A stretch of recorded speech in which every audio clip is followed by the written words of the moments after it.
Capítulo 15. En las bodas de Caná. Jesús no empezó su ministerio haciendo alguna gran obra delante del Sanedrín de Jerusalén. Su poder se manifestó en una reunión familiar, celebrada en una pequeña aldea de Galilea, para aumentar el placer de una fiesta de bodas.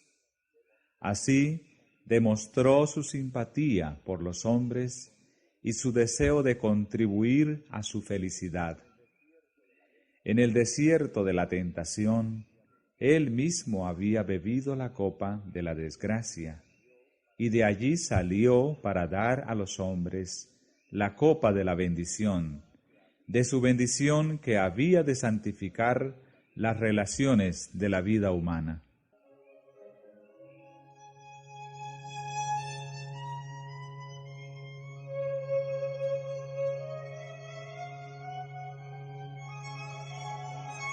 Desde el Jordán, Jesús había regresado a Galilea. Debía celebrarse un casamiento en Caná, pequeño pueblo no lejano de Nazaret. Las partes contrayentes eran parientes de José y María, y Jesús, teniendo conocimiento de esa reunión familiar, fue a Caná. Con sus discípulos fue invitado a la fiesta.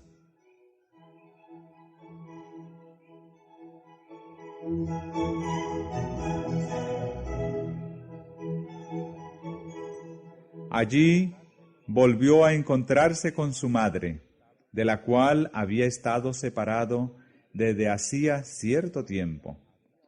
María había oído hablar de la manifestación hecha a orillas del Jordán en ocasión de su bautismo.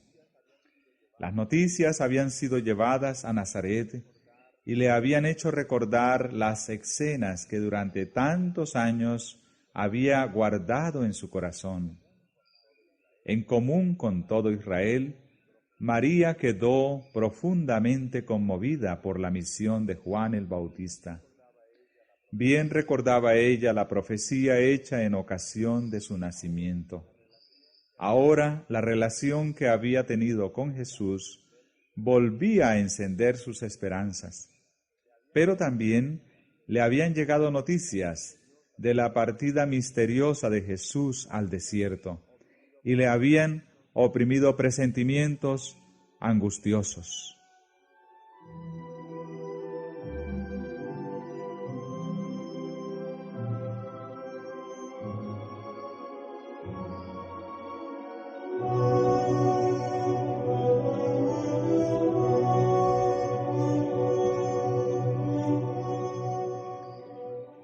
Desde el día en que oyera el anuncio del ángel en su hogar de Nazaret, María había atesorado toda evidencia de que Jesús era el Mesías. Su vida de mansedumbre y abnegación le aseguraba que él no podía ser otro que el enviado de Dios. Sin embargo, también a ella le asaltaban dudas y desilusiones y anhelaba el momento de la revelación de su gloria. La muerte la había separado de José, quien había compartido con ella el conocimiento del misterio del nacimiento de Jesús. Ahora no había nadie a quien pudiese confiar sus esperanzas y temores. Los últimos 2 meses habían sido de mucha tristeza. Ella había estado separada de Jesús, en cuya simpatía hallaba consuelo. Reflexionaba en las palabras de Simeón: una espada traspasará tu alma. Recordaba los 3 días de agonía durante los cuales pensaba que había perdido para siempre a Jesús, y con ansioso corazón anhelaba su regreso.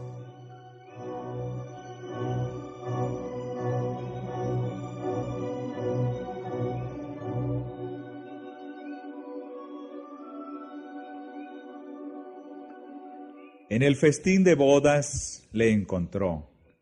Era el mismo hijo tierno y servicial.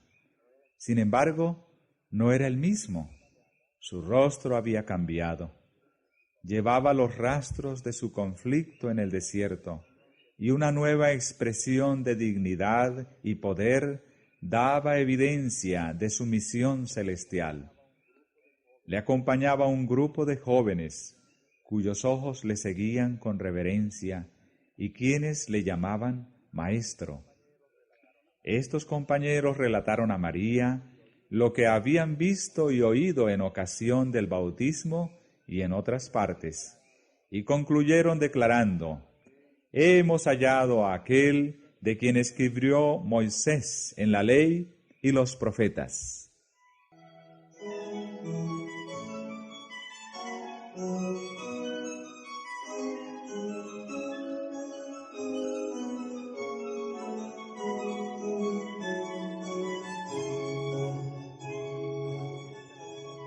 Al reunirse los convidados, muchos parecían preocupados por un asunto de interés absorbente.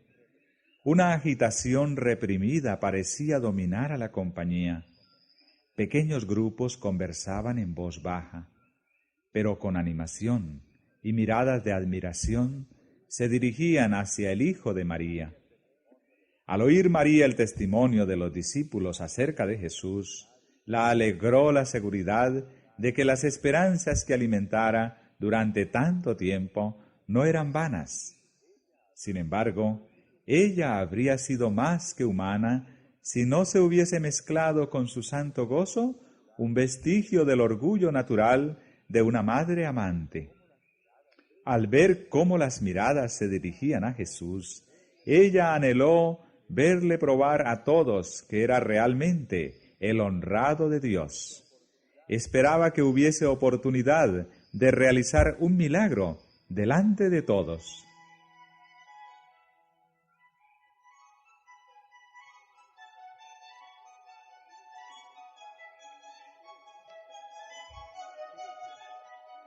En aquellos tiempos era costumbre que las festividades matrimoniales durasen varios días. En esta ocasión, antes que terminara la fiesta, se descubrió que se había agotado la provisión de vino. Este descubrimiento ocasionó mucha perplejidad y pesar. Era algo inusitado que faltase el vino en las fiestas, pues esta carencia se habría interpretado como falta de hospitalidad. Como pariente de las partes interesadas, María había ayudado en los arreglos hechos para la fiesta, y ahora se dirigió a Jesús diciendo: «Vino no tienen». Estas palabras eran una sugestión de que Él podría suplir la necesidad. Pero Jesús contestó: «¿Qué tengo yo contigo, mujer? Aún no ha venido mi hora».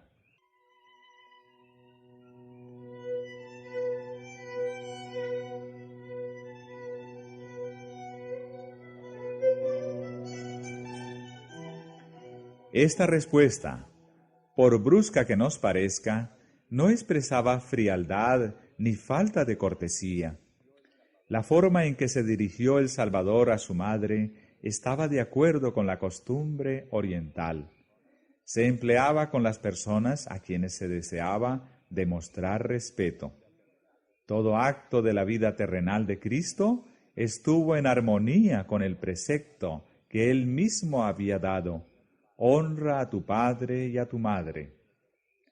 En la cruz, en su último acto de ternura hacia su madre, Jesús volvió a dirigirse a ella de la misma manera al confiarla al cuidado de su discípulo más amado.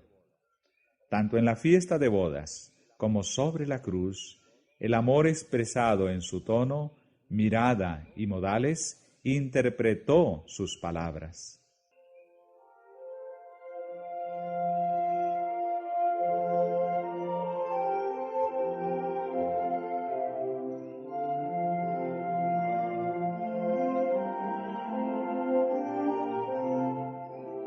En ocasión de su visita al templo en su niñez, al revelársele el misterio de la obra que había de llenar su vida, Cristo había dicho a María: ¿No sabíais que en los negocios de mi Padre me conviene estar? Estas palabras fueron la nota dominante de toda su vida y ministerio. Todo lo supeditaba a su trabajo, la gran obra de redención que había venido a realizar en el mundo. Ahora repitió la lección. Había peligro de que María considerase que su relación con Jesús le daba derechos especiales sobre él y facultad para dirigirle hasta cierto punto en su misión. Durante 30 años había sido para ella un hijo amante y obediente, y su amor no había cambiado, pero debía atender ahora la obra de su Padre. Como hijo del Altísimo y Salvador del mundo, ningún vínculo terrenal debía impedirle cumplir su misión, ni influir en su conducta. Debía estar libre para hacer la voluntad de Dios. Esta lección es también para nosotros.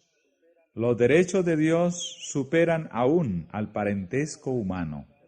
Ninguna atracción terrenal debe apartar nuestros pies de la senda en que Él nos ordena andar.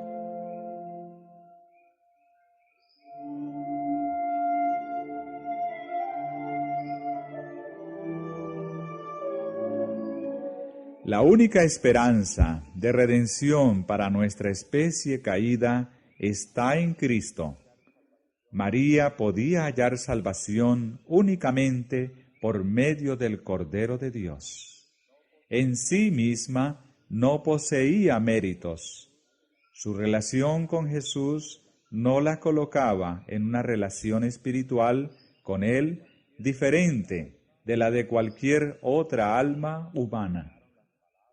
Así lo indicaron las palabras del Salvador.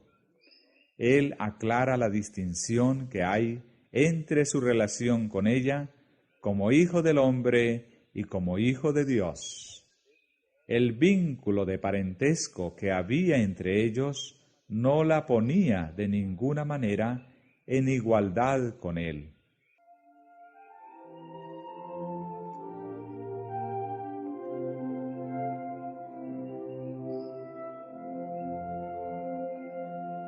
Las palabras, aún no ha venido mi hora, indican que todo acto de la vida terrenal de Cristo se realizaba en cumplimiento del plan trazado desde la eternidad.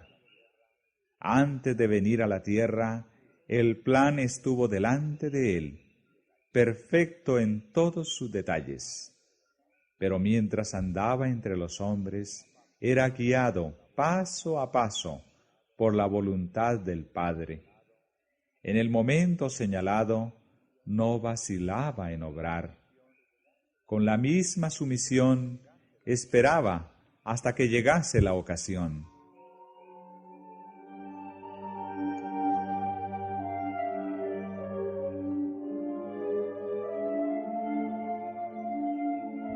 Al decir a María que su hora no había llegado todavía, Jesús contestaba al pensamiento que ella no había expresado, la expectativa que acariciaba en común con su pueblo. Esperaba que se revelase como Mesías y asumiese el trono de Israel. Pero el tiempo no había llegado. Jesús había aceptado la suerte de la humanidad no como rey, sino como varón de dolores, familiarizado con el pesar.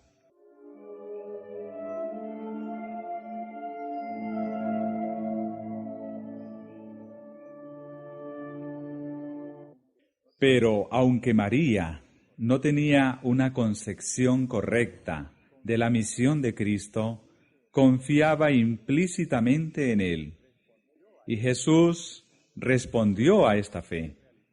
El primer milagro fue realizado para honrar la confianza de María y fortalecer la fe de los discípulos.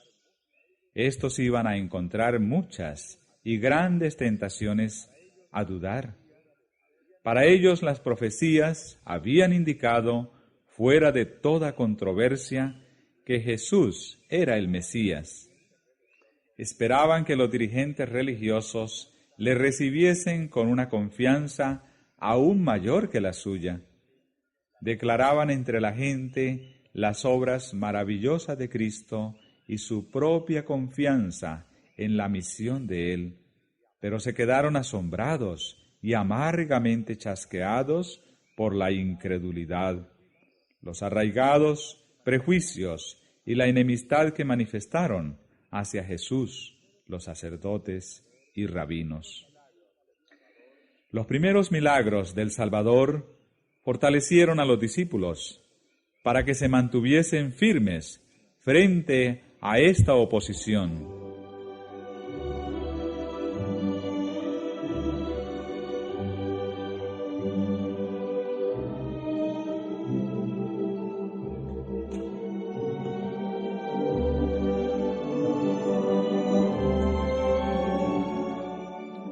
En ninguna manera, desconcertada por las palabras de Jesús, María dijo a los que servían a la mesa: «Haced todo lo que os dijere». Así hizo lo que pudo para preparar el terreno para la obra de Cristo.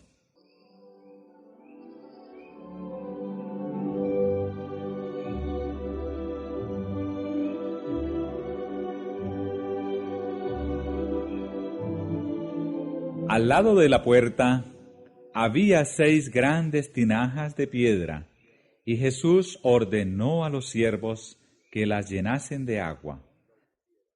Así lo hicieron. Entonces, como se necesitaba vino para el consumo inmediato, dijo: «Sacad ahora y presentad al maestresala». En vez del agua con que habían llenado las tinajas, fluía vino. Ni el maestresala ni los convidados en general se habían dado cuenta de que se había agotado la provisión de vino. Al probar el vino que le llevaban los criados, el maestresala lo encontró mejor que cualquier vino que hubiese bebido antes y muy diferente de lo que se sirviera al principio de la fiesta. Volviéndose al esposo le dijo: «Todo hombre pone primero el buen vino, y cuando están satisfechos entonces lo que es peor. Mas tú has guardado el buen vino hasta ahora».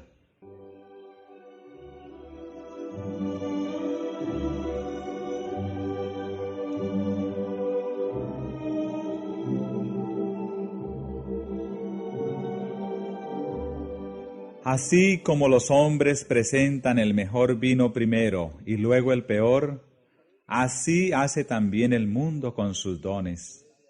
Lo que ofrece puede agradar a los ojos y fascinar los sentidos, pero no resulta satisfactorio. El vino se trueca en amargura, la alegría en lobreguez. Lo que empezó con canto y alegría termina en cansancio y desagrado.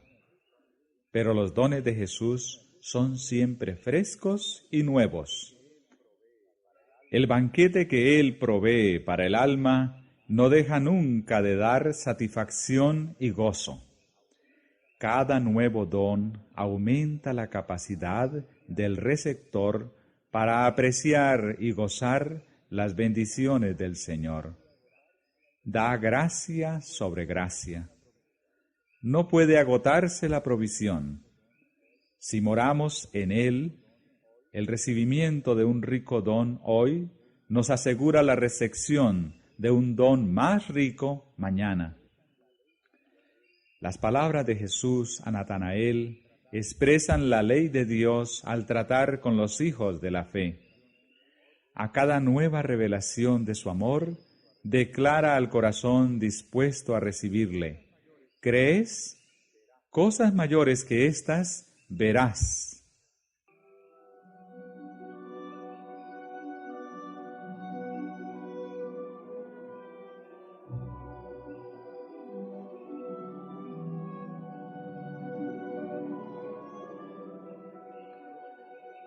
El don de Cristo en el festín de bodas fue un símbolo. El agua representaba el bautismo en su muerte, el vino el derramamiento de su sangre por los pecados del mundo. El agua con que llenaron los tinajos fue traída por manos humanas, pero sólo la palabra de Cristo podía impartirle la virtud de dar vida. Así sucedería con los ritos que iban a señalar la muerte del Salvador. Únicamente por el poder de Cristo, obrando por la fe, es como tienen eficacia para alimentar el alma.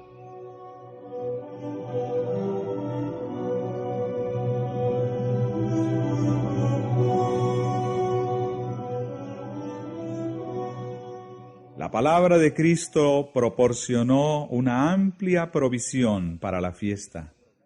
Así de abundante es la provisión de su gracia para borrar las iniquidades de los hombres y para renovar y sostener el alma.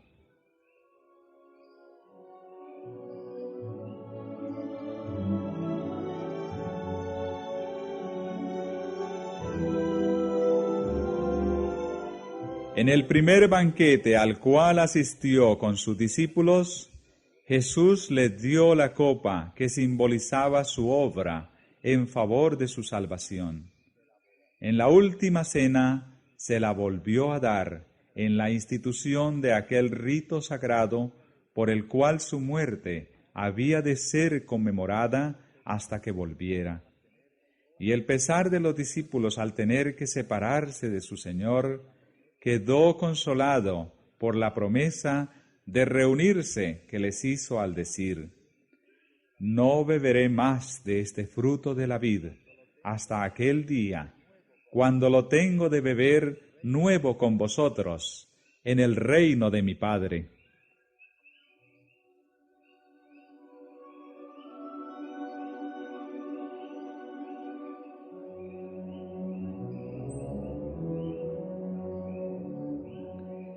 El vino que Jesús proveyó para la fiesta y que dio a los discípulos como símbolo de su propia sangre fue el jugo puro de uva. A esto se refiere el profeta Isaías cuando habla del mosto en un racimo y dice: «No lo desperdiciéis, que bendición hay en él».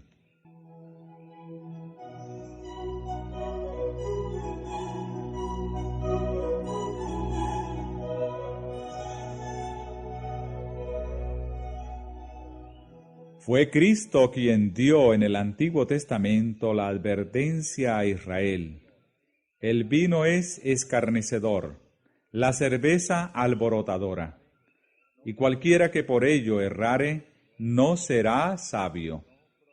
Y él mismo no proveyó bebida tal. Satanás tienta a los hombres a ser intemperantes para que se enturbie su razón y se emboten sus percepciones espirituales. Pero Cristo nos enseña a mantener sujeta la naturaleza inferior. Toda su vida fue un ejemplo de renunciamiento propio, a fin de dominar el poder del apetito. Sufrió en nuestro favor la prueba más severa que la humanidad pudiese soportar. Cristo fue quien indicó que Juan el Bautista no debía beber ni vino ni bebida alcohólica.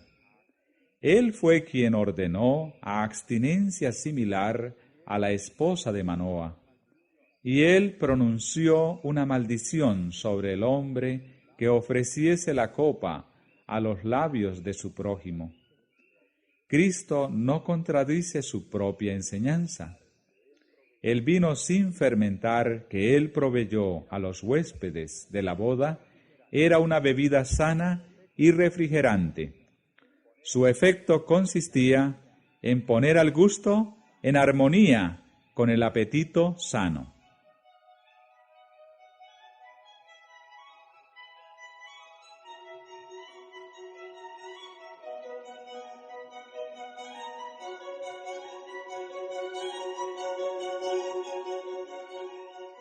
Al observar los huéspedes la calidad del vino, las preguntas hechas a los criados provocaron de su parte una explicación del milagro.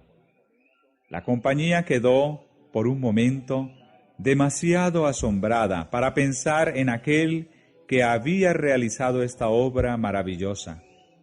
Cuando al fin le buscaron, descubrieron que se había retirado tan quedamente que ni siquiera lo habían notado sus discípulos.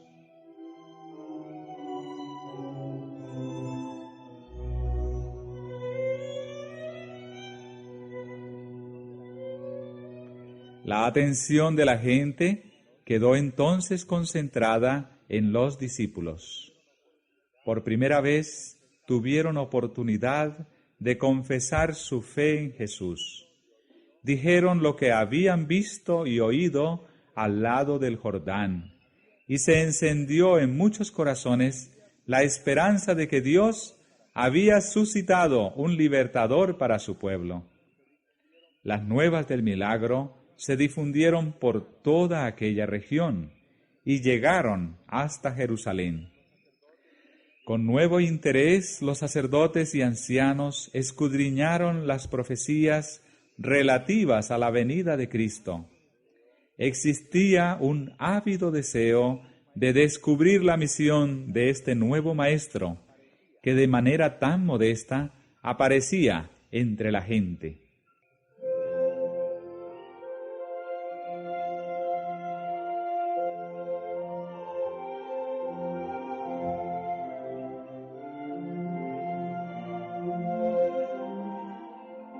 El ministerio de Cristo estaba en notable contraste con el de los ancianos judíos. La consideración por la tradición y el formalismo que manifestaban estos había destruido toda verdadera libertad de pensamiento o acción. Vivían en continuo temor de la contaminación. Para evitar el contacto con lo inmundo, se mantenían apartados no sólo de los gentiles, sino de la mayoría de su propio pueblo, sin tratar de beneficiarlos ni de ganar su amistad. Espaciándose constantemente en esos asuntos, habían empequeñecido sus intelectos y estrechado la órbita de su vida. Su ejemplo estimulaba el egoísmo y la intolerancia entre todas las clases del pueblo.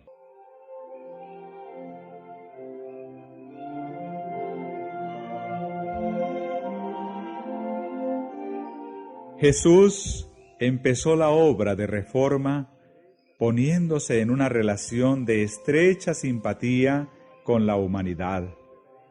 Aunque manifestaba la mayor reverencia por la ley de Dios, reprendía la presuntuosa piedad de los fariseos y trataba de libertar a la gente de las reglas sin sentido que la ligaban. Procuraba quebrantar las barreras que separaban las diferentes clases de la sociedad a fin de unir a los hombres como hijos de una sola familia. Su asistencia a las bodas estaba destinada a ser un paso hacia la obtención de este fin.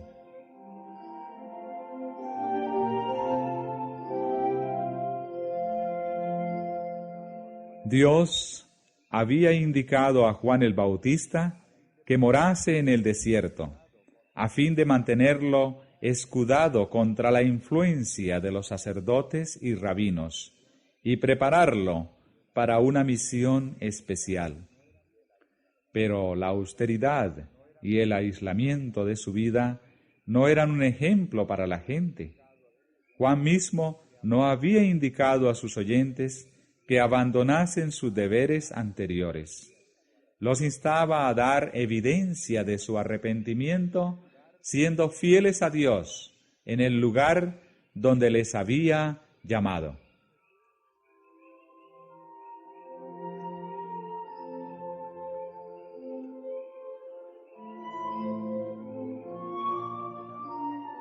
Jesús condenaba la complacencia propia en todas sus formas. Sin embargo, Era de naturaleza sociable. Aceptaba la hospitalidad de todas las clases. Visitaba los hogares de los ricos y de los pobres, de los sabios y de los ignorantes, y trataba de elevar sus pensamientos de los asuntos comunes de la vida a cosas espirituales y eternas.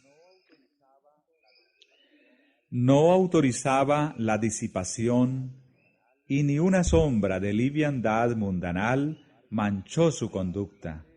Sin embargo, hallaba placer en las escenas de felicidad inocente y con su presencia sancionaba las reuniones sociales. Una boda entre los judíos era una ocasión impresionante y el gozo que se manifestaba en ella no desagradaba al Hijo del Hombre. Al asistir a esta fiesta, Jesús honró el casamiento como institución divina.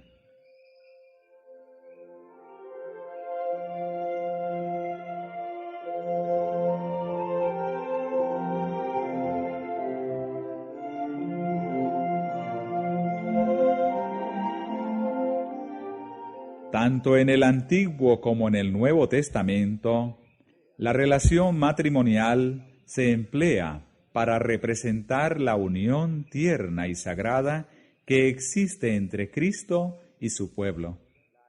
En el pensar de Cristo, la alegría de las festividades de bodas simbolizaba el regocijo de aquel día en que Él llevará a la esposa a la casa del Padre, y los redimidos juntamente con el Redentor se sentarán a la cena de las bodas del Cordero.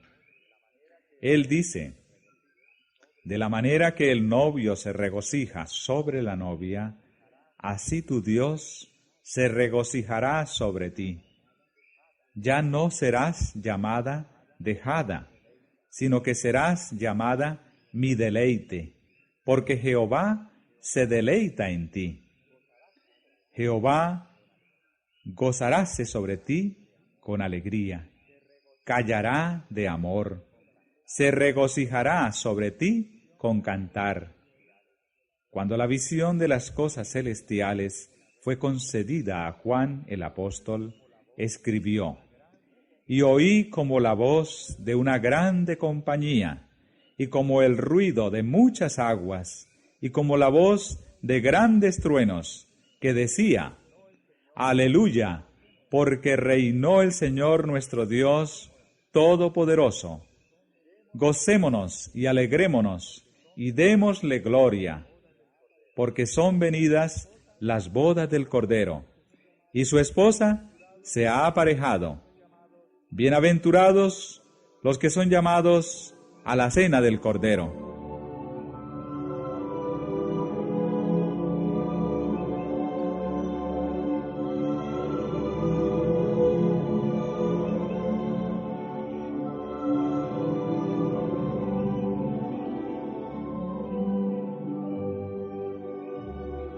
Jesús veía en toda alma un ser que debía ser llamado a su reino. Alcanzaba el corazón de la gente yendo entre ella como quien desea su bien.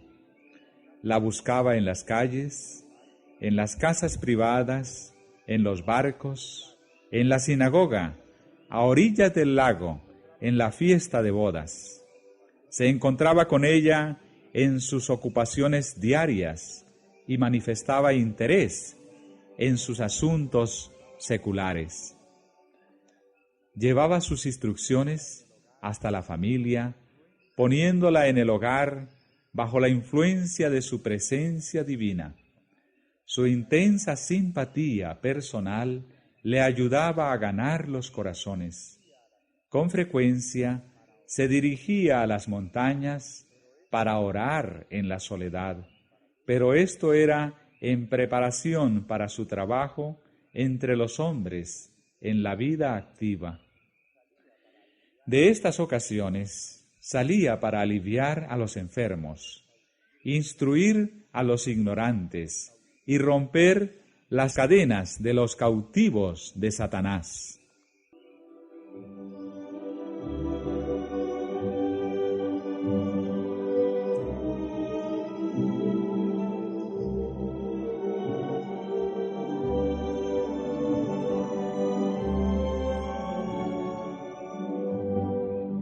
Fue por medio del contacto y la asociación personales como Jesús preparó a los discípulos. A veces les enseñaba sentado entre ellos en la ladera de la montaña, a veces a la orilla del mar, o andando con ellos en el camino, les revelaba los misterios del reino de Dios. No sermoneaba como hacen los hombres hoy.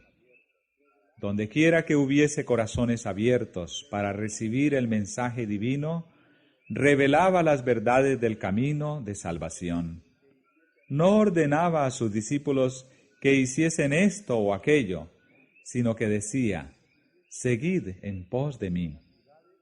En sus viajes por el campo y las ciudades, los llevaba consigo, a fin de que pudiesen ver cómo enseñaba él a la gente. Vinculaba su interés con el suyo, y ellos participaban en la obra con él.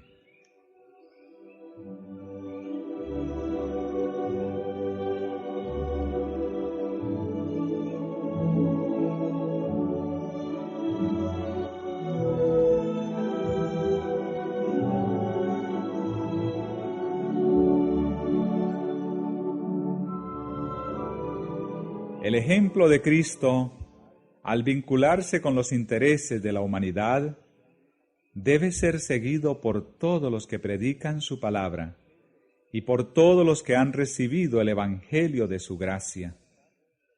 No hemos de renunciar a la comunión social. No debemos apartarnos de los demás. A fin de alcanzar a todas las clases, debemos tratarlas donde se encuentren. Rara vez nos buscarán por su propia iniciativa. No sólo desde el púlpito han de ser los corazones humanos conmovidos por la verdad divina. Hay otro campo de trabajo, más humilde tal vez, pero tan plenamente promisorio. Se halla en el hogar de los humildes y en la mansión de los encumbrados, junto a la mesa hospitalaria y en las reuniones sociales de inocente placer.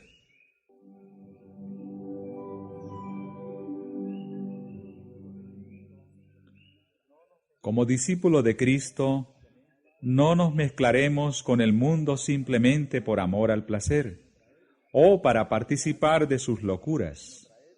Un trato tal no puede sino traer perjuicios. Nunca debemos sancionar el pecado con nuestras palabras o nuestros hechos, nuestro silencio o nuestra presencia. Donde quiera que vayamos, debemos llevar a Jesús con nosotros y revelar a otros cuán precioso es nuestro Salvador. Pero los que procuran conservar su religión, ocultándola entre paredes, pierden preciosas oportunidades de hacer bien. Mediante las relaciones sociales, el cristianismo se pone en contacto con el mundo. Todo aquel que ha recibido la iluminación divina debe alumbrar la senda de aquellos que no conocen la luz de la vida.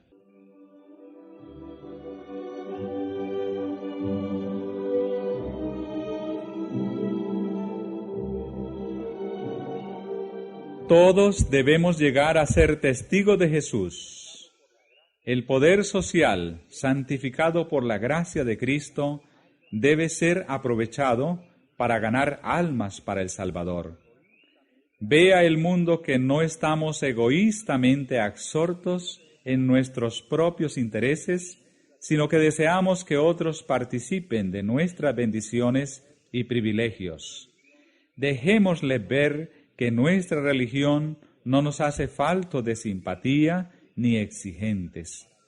Sirvan como Cristo sirvió, para beneficio de los hombres, todos aquellos que profesan haberle hallado.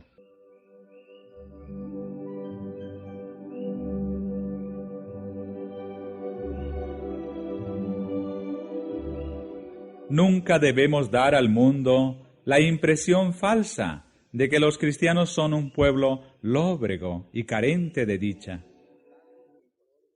Si nuestros ojos están fijos en Jesús, veremos un Redentor compasivo y percibiremos luz de su rostro. Doquiera reine su espíritu, morará la paz, y habrá también gozo, porque habrá una serena y santa confianza en Dios.